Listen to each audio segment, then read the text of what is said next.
basically how the injections work. This is really interesting for people. I'm going to give you what it's actually like, because it's not like, oh, do this for 2 weeks, you take this injection. I had an hour long.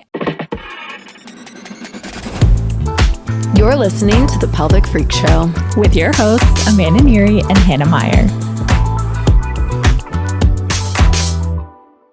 Hey, Pelvic Freaks. Welcome back to another episode of The Pelvic Freak Show. Where you're freaks for us and we're freaks for your pelvis, baby.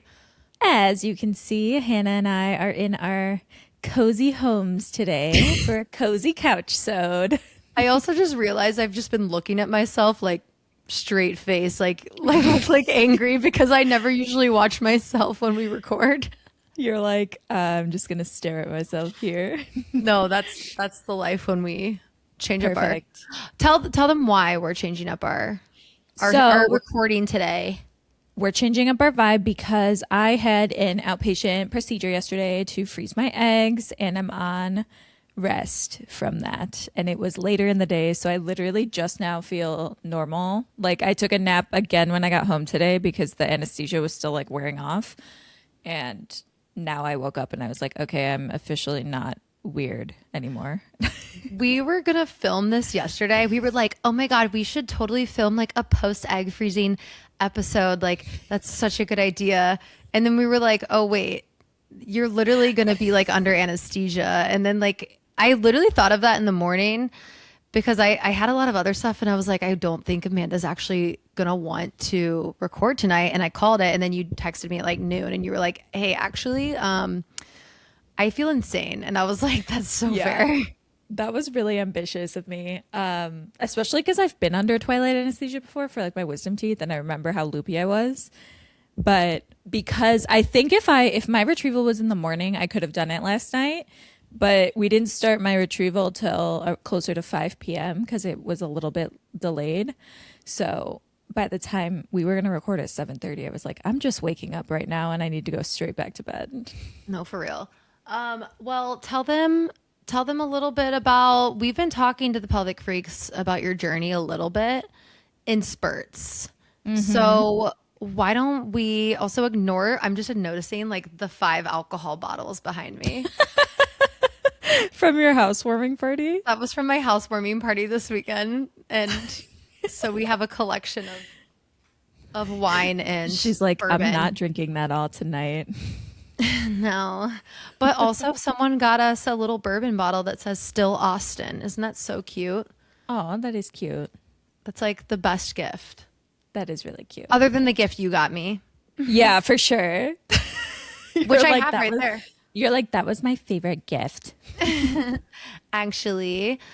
Okay, no. So tell us a little bit about, do we want to start from like kind of like what we've already touched on? Like, yeah, start from the beginning because it's not what people intend. We had this conversation before about like fertility stuff and like things like that. Like, it is so much more involved than you expect. So, yeah, I mean, let's freaking talk about it. Yeah, I'm going to start with why I did this and just like the beginning of the journey, and then you can intervene with any follow-up questions you have there. But so I am 31 years old. Growing up, I always wanted kids. I was like, I want a family. I want to do that. And then in my 20s, I started questioning that a little bit more, where I'm like, oh my gosh, am I ever going to be in a place where that makes sense? And then I know innately, like, I still probably want one or two, because whenever I'm dating someone and they are adamantly against having children, it's like a turn off for me, because I don't want to completely close that door. And then that being said, if I'm talking to someone and they're like, I want at least 3 kids, that's also a turn off for me. So I know I want like 1 to 2 kids, but I know that about myself. I just don't know when I want them.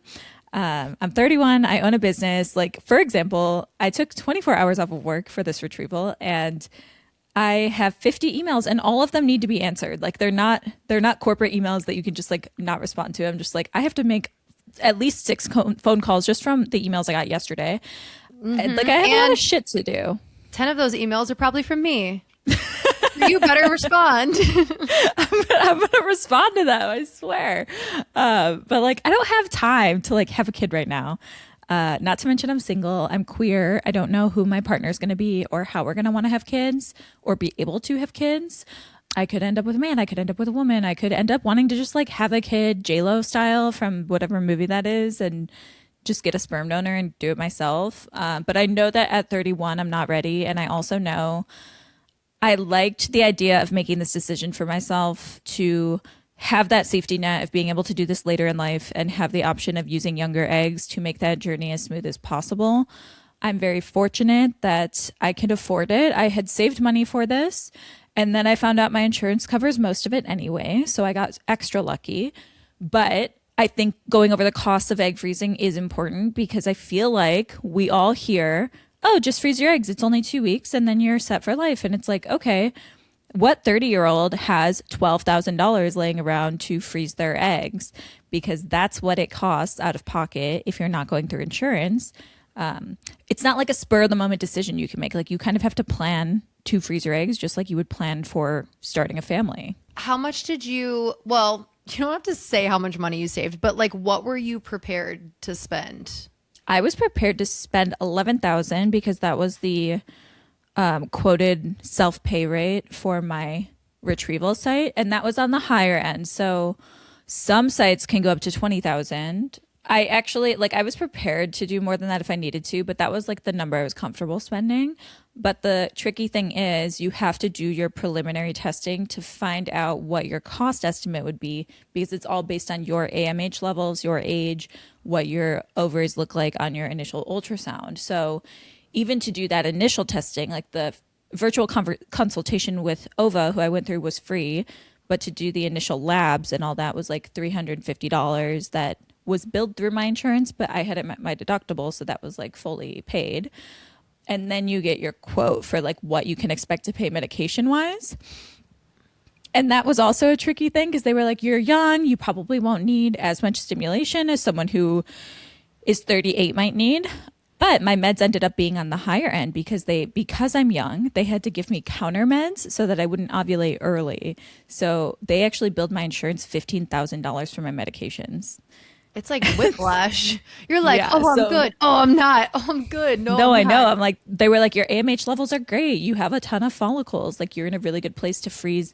They estimated that I would get 15 eggs from a retrieval ish. And I ended up getting, and that would be non mature eggs. So 70 to 80% of those are usually mature that you actually freeze. And based on that, they like estimated the medications I would need to take and all of that. So you really don't have the information on what your process is going to look like until you get your initial labs done, which at that point you've already committed to who you're going through, what location you're going to be going to every other day for your ultrasounds and blood work and all of that once you start your egg retrieval process. So right off the bat, whenever I hear someone on social media say, oh, you're like 30 and you don't know if you want kids, just freeze your eggs. Like, that is not how it works. You have to plan for this. It's like something you have to plan around. That's really how it's phrased. Yeah. No, Oh, you're literally. 30, Even just like freeze that's your what I eggs. thought too. I was like, oh, 2 weeks and I'm done. Great. I'm like, this was all of 2026 so far. Like, I planned on doing this in the winter post Kilimanjaro. I basically planned on doing this for my 31st birthday. So that's when I booked my initial appointment in April. And I had that initial appointment in May. I basically told them, like, I'd like to do this as soon as possible before peak summer.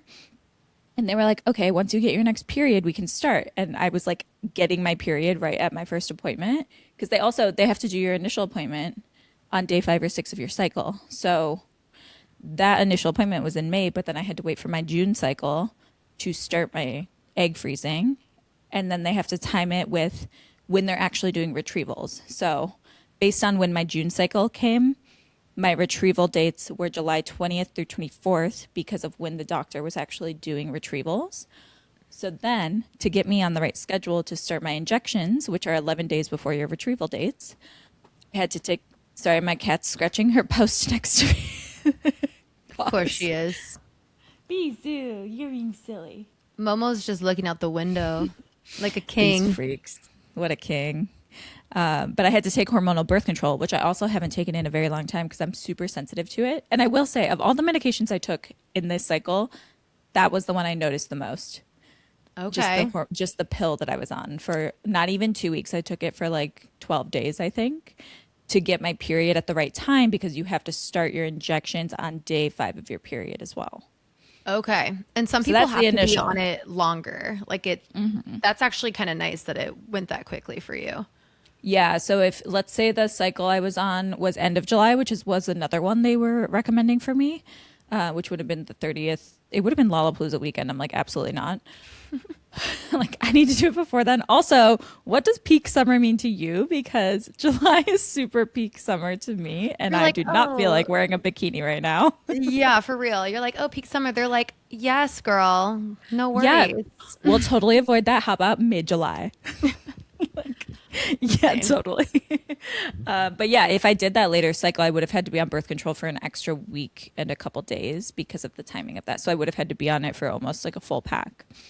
Wait, So can we that was just the backtrack really start. quick? What was Yeah. like you were talking about before, something that you had to do prior to everything that you were talking about it in terms of like billing. Yeah. I had to do the initial labs.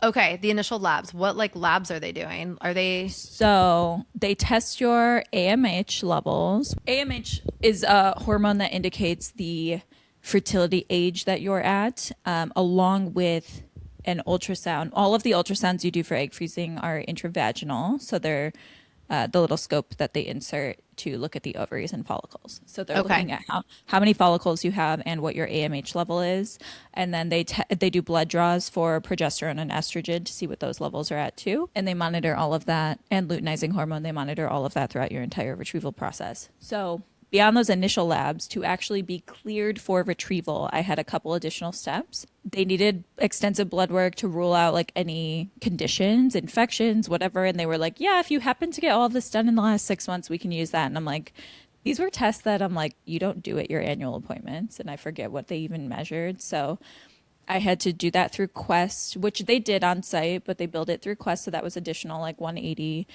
And then because I have HPV, or I had HPV on my last pap smear, which isn't upcoming until August this year to like clear out.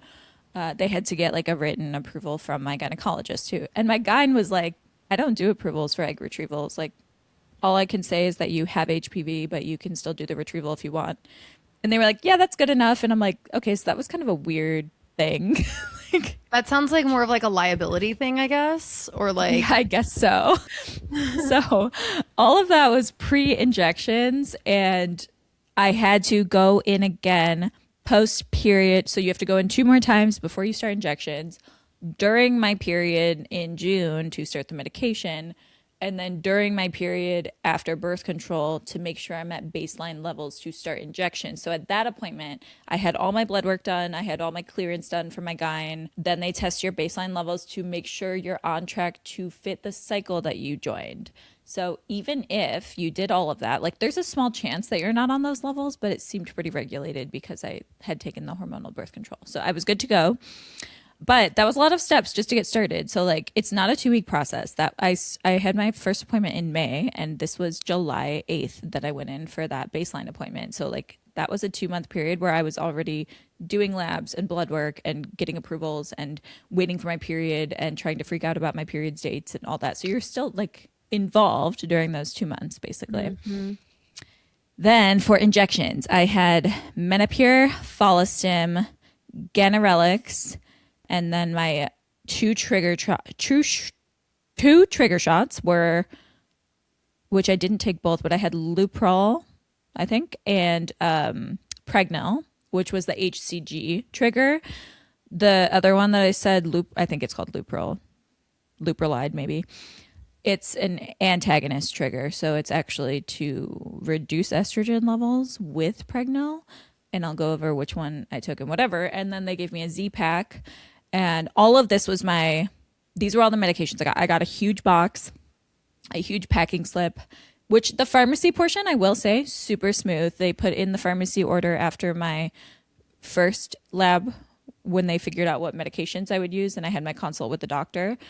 And I got that stuff shipped in like 2 days. And the that's nice. pharmacy was really easy to work with. They called me. They're like, this is what we're billing your insurance. This is like what you owe copay wise for each one. I think I only owed 800 in copays for medication, down from 15,000.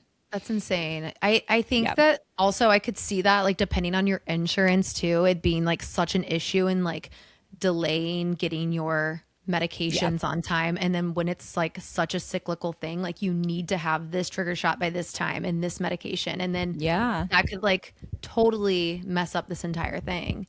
Yeah. And that can mess up what cycle you're on. Luckily, they do cycles often enough where if your meds were late, you could probably just join the next one.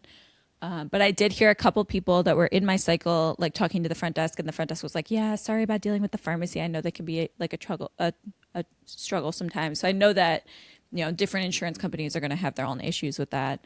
I got really lucky. Mine was easy. Blue Cross PPO, probably as easy as it gets in Illinois. But Shout out to the Pelvic Institute for that Blue shout out Cross Blue to our Shield employer, the Public Institute, for our Soleil health insurance. insurance. So then I started every single night for the first, basically how the injections work. This is really interesting for people. I'm going to give you what it's actually like, because it's not like, oh, do this for 2 weeks, you take this injection.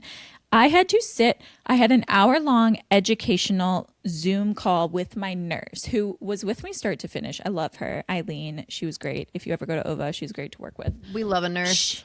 She had me take out my box of medications and she was like, okay, now you're going to take out this vial because you don't just have to inject, you have to mix them yourself. You mix a certain number of powders based on your dosage. Like it literally looks like a science lab experiment when you get this box and you're like, how the hell am I ever going to get this right? Like there's so many vials and there's extra medications and you're like, I don't know which ones to actually take, whatever. They tell you on that call how to mix each medication, which syringe to use with each one. I had 5 different types of syringes. Some had the needles detached, some were attached, and then you had to switch the needle to a smaller needle for administration. Like there's a lot in this box. And then they give you your sharps container, of course.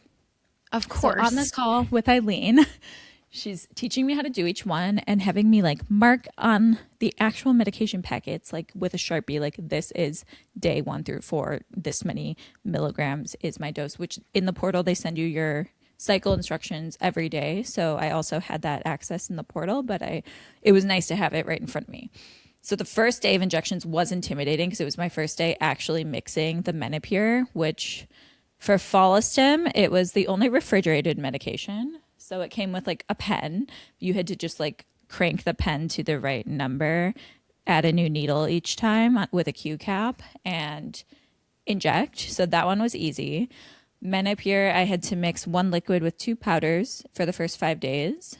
So you use a Q cap, put the needleless syringe on to draw the liquid, inject it into the powder, let it mix, draw the liquid with the powder, inject it into the next powder, let it mix. And then she was like, and that one stings a lot. So while that's mixing, take the Follistim and then go back to the Menopur. So every time I did it, the first day it took me like a half hour because I was like, I can't miss a step. I'm going to get something wrong. And then after that, those 2 felt like a routine because those are the 2 I took every day.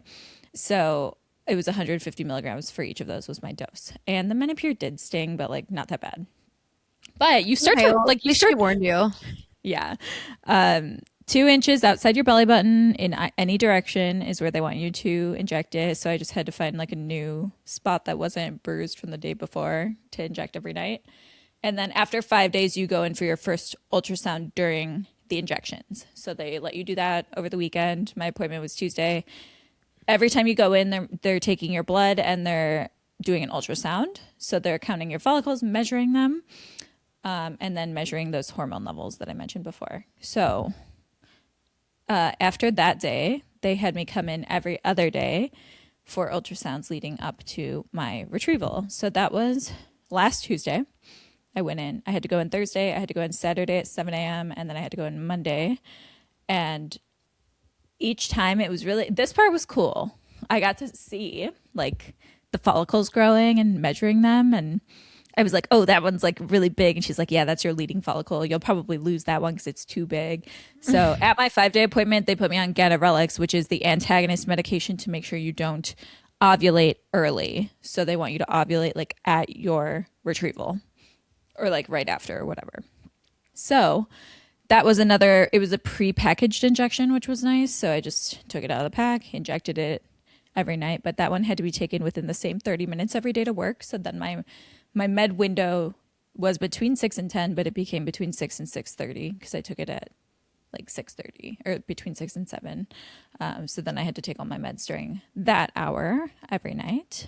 And then I had those 3 for the remainder until my trigger shot, but they did drop my Menopur down to 75 milligrams, which is just 1 powder at my Saturday ultrasound because they were big. My biggest follicles were really big, but my other ones were like trailing a little. So they were like, we still need to stimulate, but we don't want to overstimulate the bigger ones. So they dropped my dose a little, but kept me stimulating. And then my trigger shot on the last day on Monday, they measured my follicles. They were, at this point, I felt super bloated. I was also already constipated. I started a stool softener that day because I was like, I'm not a constipated girly. You know this. It was painful. That She shit's runs painful. diarrhea. I run diarrhea and I was like, ow, how are people constipated? This hurts. I'm used to my diarrhea. For them. I'll take my explosive diarrhea. Thank you. The gods wanted to humble you. Literally. The gods, And because I'm watching Game of Thrones. Sorry. So Eileen's like, make sure before your retrieval, you have your stool softener ready, your extra fiber. You need to take salty foods, protein because of the fluid distribution. My estrogen levels at my Monday appointment were really high. So I'm at higher risk right now post-operatively for ovarian hyperstimulation syndrome. So I have to take like a couple extra precautions. And that is when, because your estrogen levels are high and they draw all the fluid from your follicles, your body like thinks you're losing fluid. So then it adds fluid to the abdomen. So you can end up with fluid buildup, which puts you at higher risk for like blood clots, fluid around the lungs, things like that.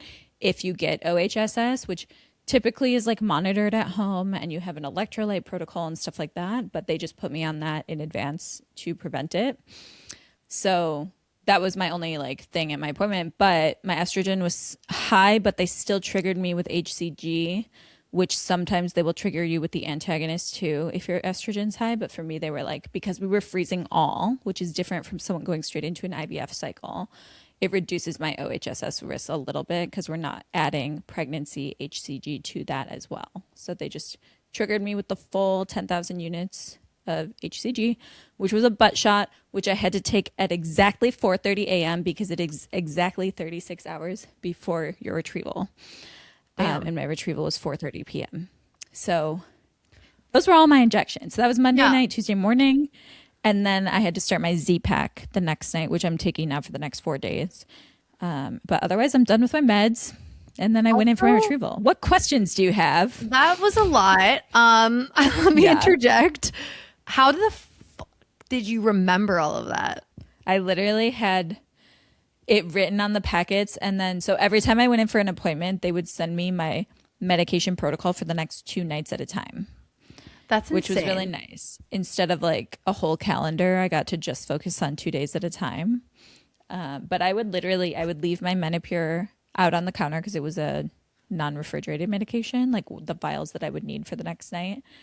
And then by like day 6, it was kind of a routine. But whatever meds I needed, I would leave out. And then for the Pregnal, because I am just not a 4:30 a.m. person, I like literally left out like the 2 vials, the syringe, and both needles I would need. Smart.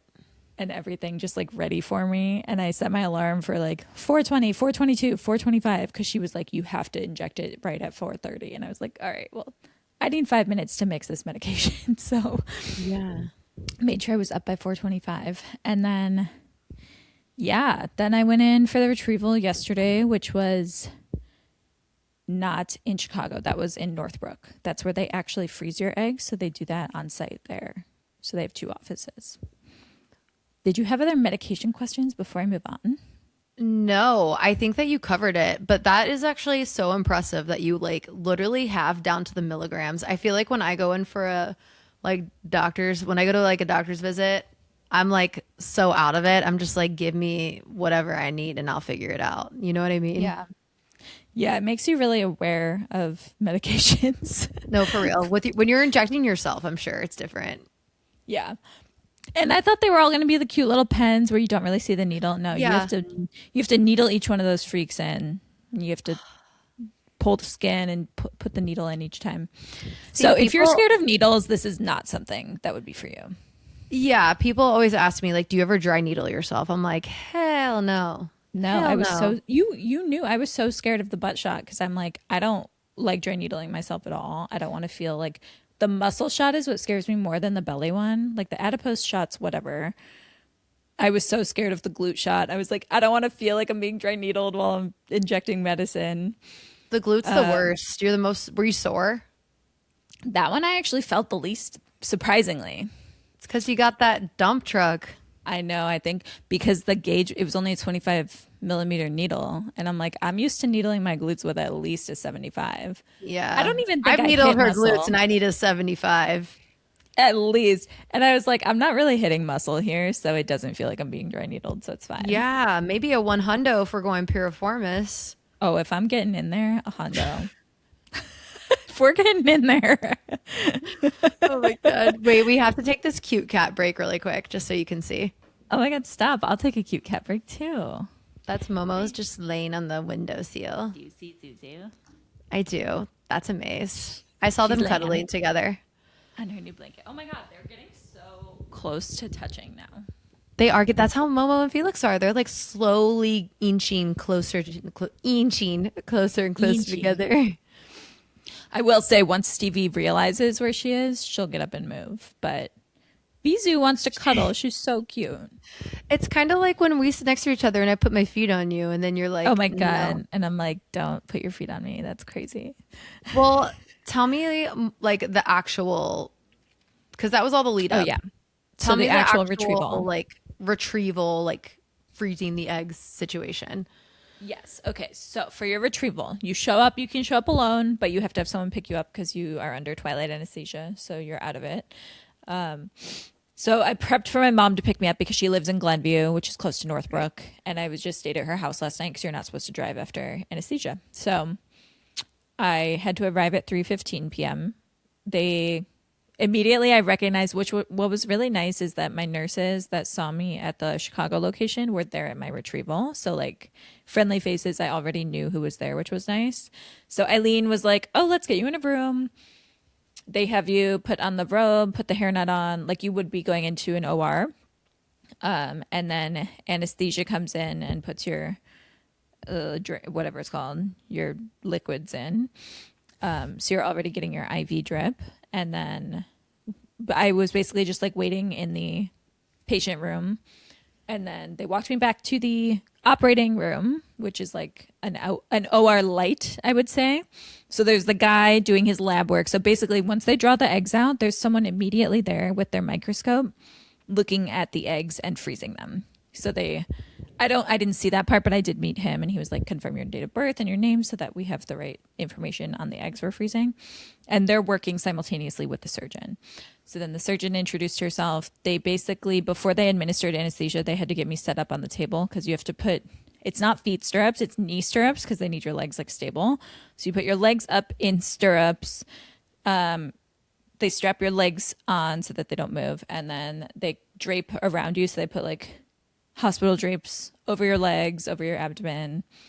And then they like clean off the vagina and then they start to administer the anesthesia after they insert the ultrasound. Which Okay. at that point, the ultrasounds, as I would go in for my scans, kept getting more and more painful because there was just like more going on down there. That makes That sense. thing Actually. fucking hurt. That was the worst part of the retrieval was just like the initial insert. Because also it's a surgeon doing it, not like someone who does ultrasound. So like no hate to her. She was great. But like they don't have the same touch as an ultrasound tech who's like doing this all day, right? Yeah, doing this So- all day, and it's like they're like, "Let me just get what I need to get," and I feel like They're the like, doctor "Let me is just telling go." you- They're like, "Let's just get it over with. Let's go, boom, in, out, we're done." Like they're just like in and Yeah. out, man. Yeah, that's tough. Literally. She meant business. But she inserted it and I was like, oof. And she's like, okay, she's gonna give you anesthesia now. You're gonna get really sleepy. And then I like don't remember anything. I think I remember one or two times her moving the ultrasound during the procedure because it was twilight. Like technically you could remember some, but I was for the most part completely out. I just remember that like one or two times and then I came to and they wheeled me back to my room. They immediately came in, gave me like ginger ale, saltine crackers, extra strength Tylenol, and then they told me we got 12 eggs. And that's not the mature number, that's the total that they retrieved. then they only freeze the mature ones. So I didn't have that number until today, which was also 12. All 12 of my eggs were mature, Look at which does you. not happen that often. So they froze all 12 of my eggs, which even if I got 15 at the retrieval, they probably would still only get 12 mature. So like that's pretty solid. That's solid. What's like the most, like, do you know what the average is, or did you have a number you were expecting, or no? Were you just like completely? I was expecting around 12 frozen and 15-ish retrieved. So I mean, hey, they were just efficient. They were all mature. Nice. That's great. I mean, that's expected from an Yeah. Amanda Neary egg. I know they were overachiever eggs for sure. That's nice. But yeah, they told me my egg count, then they had me wait. My mom had gotten there, and then we went back to her place, and I started feeling the crampiness. I'm definitely still, it's a different kind of cramping that I was feeling before the retrieval. It's like a sharper, unfortunately, I've been sneezing a lot because I have like a tiny runny nose now, and that hurts. It feels like a zing down my bladder almost. That's like the Ugh. referred pain for the ovaries. So that's rough. Tiny bit of spotting. The needle was inserted intravaginally and it goes straight into the ovary and they just like draw out the fluid from each follicle. So that's how they actually retrieve the eggs. So I had a little bit of spotting, but that's already gone. And then just like crampy achiness. I went for a little walk today just to get some movement and I lasted like 20 minutes before I was like, I need to go take a nap again. Yeah. Do you have any like exercise, like post exercise restrictions, sex restrictions, like penetration restrictions?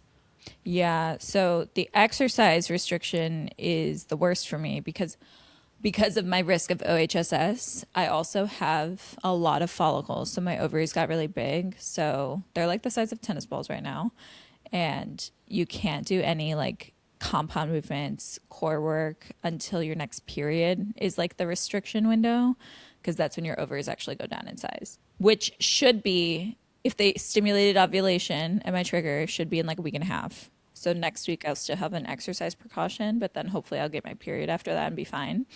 I'm still gonna go to my personal trainer on Monday and we're just gonna do isolated like arms and legs. So I can still do stuff. I just can't do like my normal stuff yet. Yeah. And then sex, I think they said a few days, but like I do not want to have penetrative sex right now. That would not be comfortable. Yeah. The only thing you were thinking about was like, damn, I'm out of anesthesia. I got to go film a podcast. I gotta film a podcast. I do not want to be penetrated. I would still do sex, but I would just do external sex this weekend if I was gonna do that. No, good idea. And like I feel like every day will be different. Yeah. It'll be a little better. Like today, today, this morning was probably the roughest pain wise. Because yesterday was still so loopy. Like I texted you and then I immediately like I ate steak and put Wedding Crashers on at my mom's and I passed the fuck out.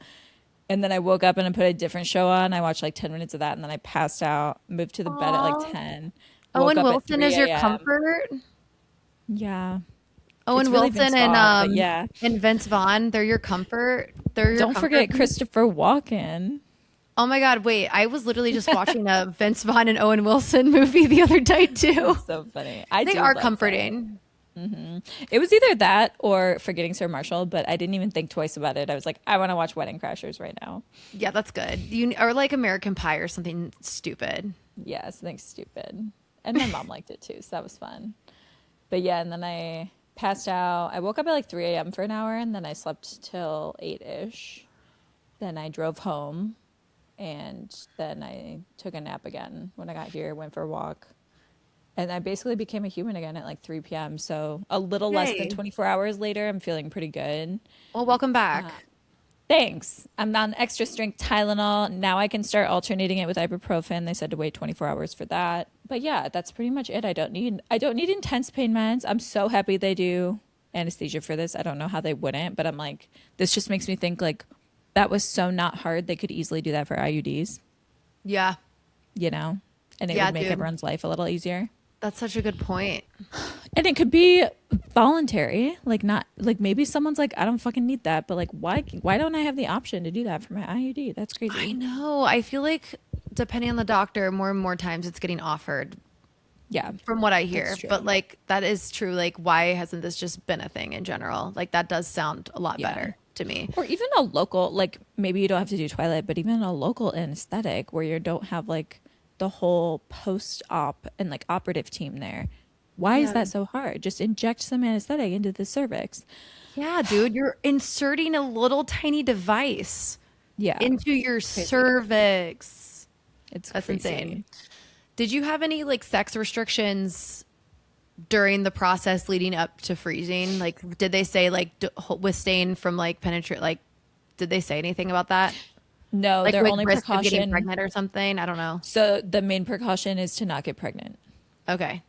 Makes during sense. the injection because you have so many eggs, and if you do happen to ovulate early, you're releasing some, so your pregnancy risk is higher. So that was the only. They were like, if you have penetrative sex, make sure you're using a condom, Okay. which is fine. That's doable.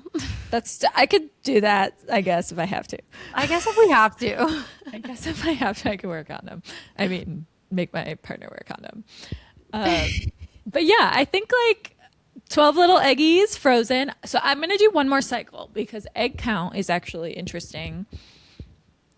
About, I think with 12 eggs, I can expect 2 to 4 viable embryos after they all do the titration process. So about like 80% of those will survive thawing. Knowing my eggs, it's going to be like all of them survive thawing. Let's be real.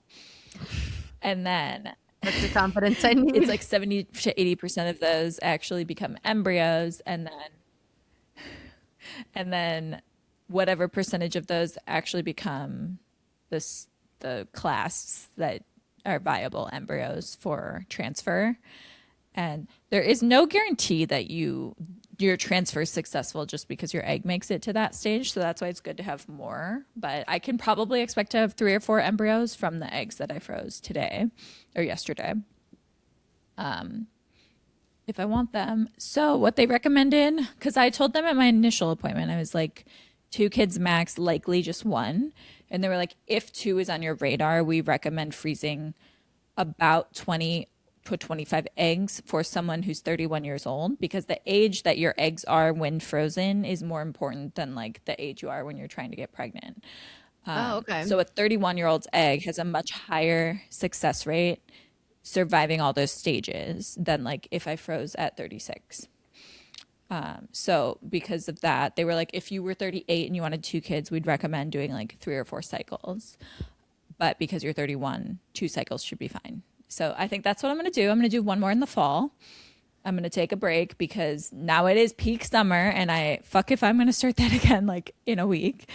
Can you And do I it have back to some back like travel. that? You can. You just have to, because it starts at your period. So things like reset. Okay. They might suggest 1 month wait. I don't know. But I'm doing October, November. I'm going to see what the date options are. I'd be fine starting injections around our clinic grand opening in October, but I don't want it to be like before that, well before that, where I'm already feeling bloated and stuff. But if it's like Yeah. day 1 or 2, I'd be fine. Yeah. If I'm just starting the injections. Because now looking back, the first week of injections was the easy part. The like last 5 days, I started feeling it where I was like, I feel gross. I don't want to go, which happened to be when we had all of our parties. And I was like, I'm starting to feel gross and bloated and constipated. And now I'm like, okay, a few days of recovery and I'll be fine. So it's like a week window where I'm like not feeling the best. So I'm going to plan around that. And I think in the fall, I'll even have a better retrieval because I literally started my injections the day that I moved. It was 100 degrees out. I was building furniture consistently, just like running around, not hydrating well, not eating well, still working out, like all this stuff. And I'm like, okay, Yeah. I think I could like take it a little easier and be more optimal about it the next time around. I mean, second time you're a little bit more prepared, so like you know what to expect, so that'll make it easier too. Yeah. It's interesting that you said the transvaginal. So like the transvaginal ultrasounds were seemingly like the worst parts of it, right? Yeah. Later in the process, they started to get pretty tender just because like they have to like shove it up there and my ovaries were big at that point. So it was just Yeah. like a lot of pressure. Yeah. So I could imagine someone with like just pre-existing pelvic pain wanting to freeze their eggs. That could be just an horrific experience for sure. Yeah. I think there's a lot of people that would not enjoy this process. And like, of course, if you're going straight into an IVF cycle, I think your brain's in a different place where it's like, I'm trying to get pregnant right now. I have a mission for me to do it just proactively. Like if it was that horrifying for me, I would just stop. I'm like, Yeah. I'll take my chances, you know? Like if I was actively trying to get pregnant, I think there's a lot more you can tune out about the process where it's like I have an end goal, like let's just get there. Yeah, it's mindset. It's mindset at that point. But I don't know how someone goes straight into an IVF cycle after this because ow, it hurts. Yeah, it's exhausting. Like It's a lot of work and then multiple IVF cycles yeah. if it's not successful after that. Yeah. Yeah, it's a lot. But I think what excites me most about it is like let's say I marry someone in 5 years and we decide to have kids. I could still use 31-year-old eggs that will have a better outcome than like older eggs. And also like I chose this for myself. For like yes, my partner is who I would have kids with and like that's our decision together, but it's still a decision I made at this age for my future self. And I think that's like fun and cute and exciting. Yeah. I mean, how cool is it that we have the ability to be able to do this if we want? Yeah. I think I don't, science is so cool. I like a science baby. I like the idea of like yeah. I made this in a lab for some reason. It's cool to me. Yeah. Yeah. You're my little 31-year-old egg baby. You're my little 31-year-old egg baby. When I was like at my peak hotness and like that's my baby, you know? Yeah. Like you have like the sexiest eggs like you're ever going to have right Can you now. imagine? That's Exactly. so true. 31. And then by the time 2027 comes around, I'm done. I've frozen my eggs and I can like just chill and like have a kid whenever I want to. Yeah. It really does take the pressure off. And then you're just going to have like a sexy baby. Yeah, for sure. I'm gonna have a cute little baby. And Baby is not if the right I'm word. really picky about it, I can test the embryos and choose to have a daughter.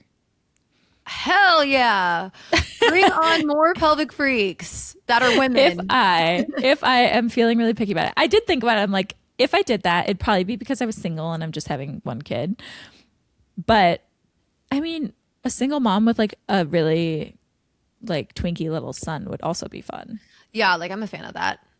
Yeah. I mean, So I who have two knows? sons. I have two sons right now and I love it. Yeah. I love You my like little you're boy. a good boy mom. I feel like I'm such a girl mom at heart, but also whatever happens, you know?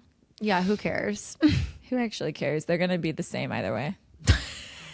Well, thanks for sharing your experience. I feel like that's so helpful for people to hear. Yeah, I feel like it'll be really good for pelvic freaks, especially because a lot of our listeners, like our average age range is like 25 to 38. So a lot of these people are in optimal egg freezing age range and or doing IVF cycles or things like that. So to hear an experience of what it is actually like to Yeah. do at least half of that might be really helpful for people because I couldn't find anything about what it was actually like. And you know how TikTok is. People are like posting the buzzy content or the content that's actually searchable is like stuff that was really that blew up, which isn't the real nitty gritty details of it all. It's like, Yeah. oh my gosh, this one thing happened and like you're not getting the full picture. No, it's nice to go back to this episode and be like, oh, that's like, I need to prepare for this. Like, I need to like schedule this out. Yeah. Plan ahead for it. And, I like, thought know I what you're did and getting I into. still and there's so many places that do it. So it's worth calling and asking about their self-pay rates because I would say plan for the worst and be pleasantly surprised. If you're in Illinois, they have a lot of protections around fertility and what insurance covers or doesn't, which is really nice. We are the only state that has that. So if you're listening to this in another state and you are a healthy 30-year-old and you want to freeze your eggs, expect to pay self-pay rates because your insurance probably will not cover it. Even in Illinois, I was like, there's a 50-50 chance that they do. So I'm going to prepare for the self-pay. And I'm lucky that they did. But we are, again, the only state that has that law, that legislature in place. So we're super lucky in Illinois for that. No, for real. That's a good thing to know. I know when also too, just like knowing how much more involved it is. I know when one of my good friends was going through IVF and wasn't expecting the level of pharmaceutical knowledge that you had to obtain. And it's a lot. It is a lot and it's very stressful. So like Yeah. being able to plan that around like a time when you're like, okay, I can take a few months if needed to like have this be my stressor. Yeah. You know? No, literally. I remember telling you like beginning of July, I was like, I can't wait till July 24th. That's when I'll be normal again. It's like, Oh my God, that's even when I was just tomorrow. on the pill. That's tomorrow. Momo's walking That's by. tomorrow. Also, Woo! hi Momo. We can bring him up. He doesn't like to be Hi, held though. Momo. He's like, put me Oh my God. down.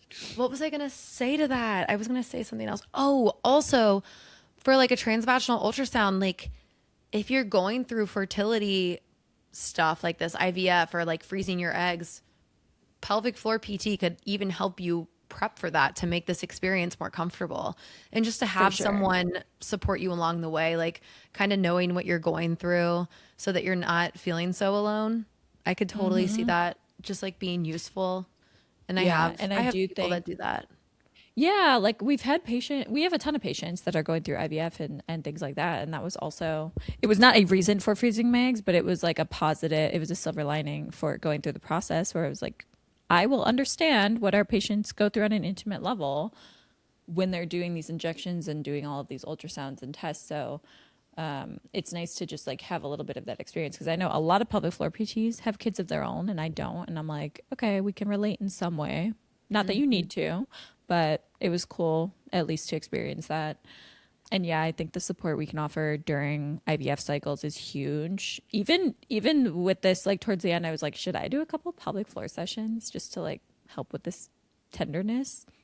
At least Yeah. like post. We'll see. We'll see how it feels after a few days, but I know maybe. I know a few PTs that are really good. If Yeah, you need it. I know 5 or 6 in the Chicagoland area at the best clinic in Chicago. Exactly. Yeah, no, that's a good point. And yeah, and PT is helpful. Also, just like when you have to take the exercise modifications and stuff like that, like having someone along the way to help you is very nice as well. Yeah. But thanks for sharing. This is gonna be a helpful episode. Yay, I'm excited for this. Woo! And I'm excited for you to feel normal again. So Oh my then gosh, can't wait. we can go to our Biba Doobie concert and have funsies. Oh my God, can you imagine if this was like next week? That would be rough. That would be tough. That'd be tough. Oh my gosh. All right. Well, I have to go Holy to my so fun. Lyra class, my Lyra private. Oh my gosh, have so much fun. I'll let you know how it goes. Pelvic Freaks, thanks for listening to our cozy zone. Please leave us 5 stars because I had a procedure yesterday and we deserve it. Leave us 5 stars, please. Please, we love you. It helps us with outreach. Thank you so much. And yeah, also, if you guys have questions for me about this process, you can DM us. I will reply to you on social media if you follow us at the Pelvic Freak Show. Otherwise, stay tuned. We've got some exciting episodes coming up. We always reply. We reply to stories. We reply to comments. We reply. If you comment on this episode, we will always reply. So make sure you comment or DM us, please. We just love talking to you guys and building Yes. that community. All right. Bye, Pelvic Freaks. Bye, pelvic freaks.